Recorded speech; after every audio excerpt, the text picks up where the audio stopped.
বসবাস করত রহিম নামের একজন কৃষক। রহিমের ঘরে তার স্ত্রী সহ তার একটি কন্যা সন্তান ছিল। রহিম প্রভুর কাছে অনেক নালিশ করতেন কেন তিনি তাকে ছেলে সন্তান দান করেননি, যে তাকে কামাই রোজগার করে খাওয়াবে। সেই জন্য রহিম তার মেয়ের প্রতি অসন্তুষ্ট ছিল। রহিম তার মেয়েকে দিয়ে জঙ্গল থেকে জ্বালানি কাঠ করিয়ে আনতে বাধ্য করত। তার মেয়ের নাম ছিল মীরা। প্রতিদিনের মতো আজও মীরা কাঠ জোগাড় করার জন্য জঙ্গলে আসলো। ঠিক তখনই সে জঙ্গলের ভেতর থেকে কারো কান্নার আওয়াজ শুনতে পেল।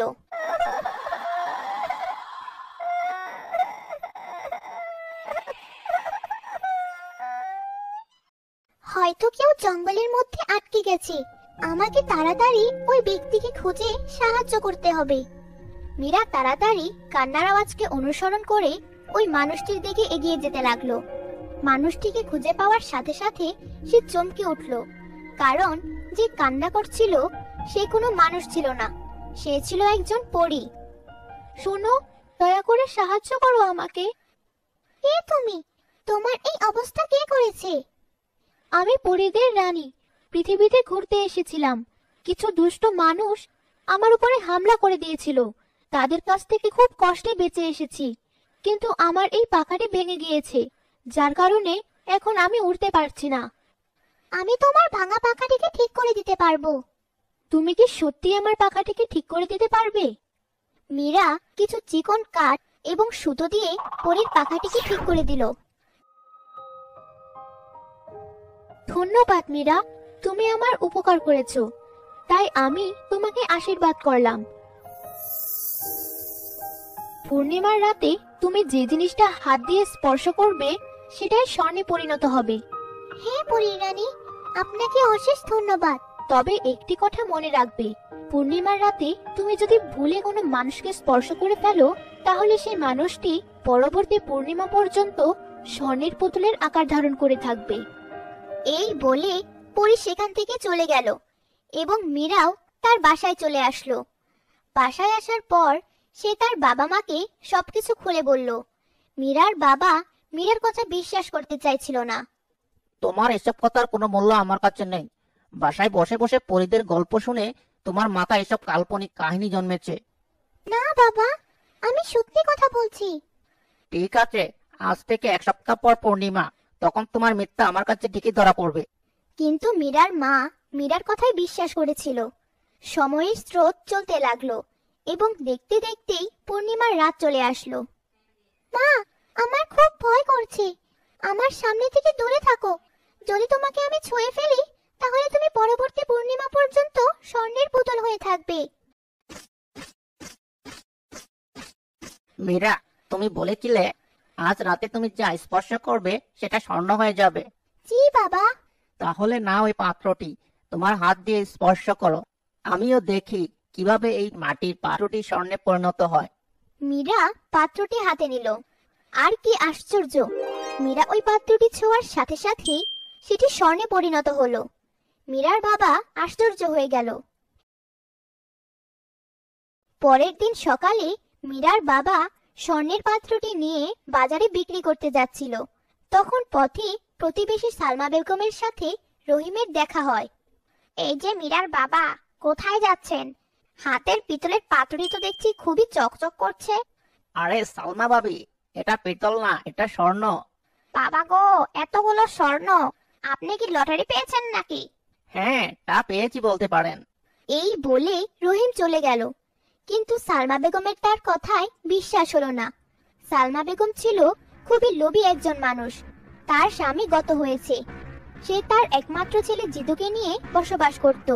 সালমা বেগম পরিকল্পনা করলো আজ মীরাদের বাড়ি যাবে, কারণ মীরার মা অনেক সহজ সরল, তার থেকে সত্যিটা খুব সহজেই জানা যাবে। কিছুক্ষণ পরেই সালমা বেগম মীরাদের বাড়ি গিয়ে হাজির হলো। কি গো মীরার মা, তোমরা তো দেখি ধনী হয়ে গিয়েছো। হ্যাঁ, সব মীরার জন্যই হলো। মীরাকে এক পরী বরদান দিয়েছে, আর এই বরদানের কারণেই আমাদের অবস্থার উন্নতি হয়েছে। কি বরদান দিয়েছে? মীরা পরীদের রানীকে সাহায্য করেছিল, আর সেজন্য পরী বরদান দিয়েছে যে পূর্ণিমার রাতে মীরা যেই জিনিস স্পর্শ করবে তা স্বর্ণ হয়ে যাবে। এই কথা শুনে লোভী সালমা বেগম মনে মনে হিংসার আগুনে জ্বলতে লাগলো। আচ্ছা মীরার মা, আমার বাসায় কাজ আছে, আরেকদিন এসে আবার গল্প করে যাব। এই বলে সালমা বেগম প্রচন্ড হিংসা নিয়ে বাসায় ফিরে চলল। বাসায় গিয়ে সে ভাবতে লাগলো কিভাবে এই বরদানটি সে নিজের করে নিতে পারবে। এই ভেবে সারা রাত তার ঘুম হলো না। সকালে সালমা বেগমের মাথায় একটি বুদ্ধি আসলো। সে তাড়াতাড়ি তৈরি হয়ে মীরাদের বাড়িতে চলে এলো। রহিম ভাই, আপনার জন্য একটি সুসংবাদ আছে। কি সুসংবাদ শুনি? আপনার মেয়ের জন্য আমার ছেলের বিয়ের সম্বন্ধ নিয়ে এসেছি। আমাকে মীরার মা বলেছে আপনি আমার মেয়ের বরদানের কথা জেনে গেছেন। আমি আমার মেয়েকে সেই ছেলের কাছে বিয়ে দিব যে আমার মেয়ের বরদানকে নয়, আমার মেয়েকে ভালোবাসবে। আমার ছেলে অনেক গুণবান।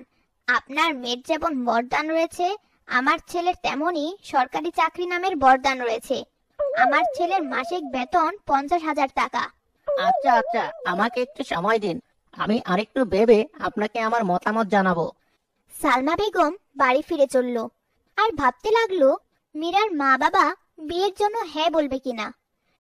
কিছুদিন পর মীরার বাবার কাছ থেকে খবর আসলো তারা বিয়ের জন্য রাজি। লোভী সালমা বেগম খুব খুশি হলো এবং এক সপ্তাহের মধ্যেই তাদের বিয়ে হয়ে গেল। বিয়ে হওয়ার পর থেকেই সালমা বেগম পূর্ণিমার রাতের অপেক্ষা করছিল, কারণ মীরা ওদিন যে জিনিসকে স্পর্শ করবে তা স্বর্ণে পরিণত হবে। একদিন দুদিন করে পেরোতে পেরোতে পূর্ণিমার রাত চলে আসলো। মীরা, আজ তোমাকে আমি অনেকগুলো পাত্র বের করে দেব। তুমি সেই পাত্রগুলোকে ছুঁয়ে সেগুলোকে স্বর্ণে পরিণত করে দেবে। আমার বাবা বিয়ের আগে আপনাকে বলেছিল এইসব না করতে, আমার বরদানের অপব্যবহার না করতে। তোমার বরদানের জন্যই তোমাকে আমি আমার ছেলের বউ করে এনেছি। তা না হলে তোমার মতো গরিবের মেয়েকে কেন আমি আমার ছেলের বউ করে আনবো? তখন সেখানে জিতু এসে হাজির হলো। মা, এইসব করার কোনো দরকার নেই। আমার চাকরি থেকে যা রোজগার হয় তা দিয়ে আমরা ভালোভাবে চলে যেতে পারি। তাহলে কেন মীরার বরদানের অপব্যবহার করব আমরা? তুই চুপ থাক, আমার ঘরে আমার কথা মতো সব কাজ হবে। মীরা, তুমি যদি আজ তোমার শক্তি দিয়ে এই পাত্রগুলোকে স্বর্ণের না করে দাও, তাহলে তোমাকে আমি ঘর থেকে বের করে দেব। শাশুড়ির কথায় মীরার রাজি না হয়ে কোনো উপায় ছিল না। সালমা বেগম টেবিলে অনেকগুলো বড় বড় পাত্র রেখেছিল। নাও বাপু, এবারে পাত্রগুলোকে স্বর্ণের বানিয়ে দাও দেখি। মীরা তখন টেবিলে থাকা একটি ছোট পাত্রকে ছুঁতে নিল। মীরা, তোমার কি কোনো বুদ্ধি জ্ঞান নেই? তুমি কেন ছোট পাত্রটি ছুঁয়ে স্বর্ণতে পরিণত করতে যাচ্ছ? আগে এই বড় পাত্রটি নাও। এই বলে একটি বড় পাত্র নিয়ে সালমা বেগম যখন মীরার দিকে এগিয়ে যাচ্ছিলেন, তখন তাড়াহুড়ো করতে গিয়ে তিনি মাটিতে হচটকে পড়ে গেলেন। মীরা শাশুড়িকে পড়ে ব্যথা পেতে দেখে তাকে ধরে উঠাতে গেল। মীরা তার শাশুড়িকে যখন জিজ্ঞেস করলো সে ব্যথা পেয়েছে কিনা, তখন সে দেখতে পেল তার শাশুড়ি স্বর্ণের মূর্তিতে পরিণত হয়েছে। মীরা তখন কাঁদতে শুরু করলো। জিতু আসার পর মীরা জিতুকে সব খুলে বলল। মীরা, তুমি কান্না করো না। মা লোভ করেছিল, সেই লোভের ফল সে ভোগ করেছে। এখন কি আর করবে? যাও, আগামী পূর্ণিমা আসার আগ পর্যন্ত মাকে আলমারিতে রেখে দাও। ভিডিওটি ভালো লাগলে একটি লাইক দিন এবং আপনার বন্ধুদের